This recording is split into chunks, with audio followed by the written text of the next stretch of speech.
அந்த வழியிலிருந்து மட்டும் நான் பக்கமா போயிருந்தா இதுக்கு முன்னாடி நான் உயர்ந்திருப்பேன் பாஸ்டர். இதற்கு முன்பாக அந்த வெற்றியை நான் அடைஞ்சிருப்பேன்.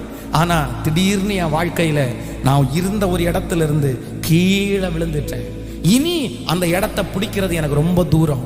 இனி அந்த இடத்தை என்னால் பிடிக்க முடியாது. நான் தவறு செஞ்சு இந்த இடத்துக்கு விழல, ஆனா நல்லது செஞ்சு இந்த கீழே இடத்துக்கு நான் வந்திருக்கிறேன். நான் கர்த்தருக்கு பிரியமா வாழ்ந்ததுனால நான் இந்த கீழே இடத்துக்கு வந்திருக்கிறேன். ஒருவேளை யோசேப்பை போல இந்த ஜெபத்தில் இருக்கிற யாரோ ஒருத்தர் குமுறி கொண்டிருக்கலாம்.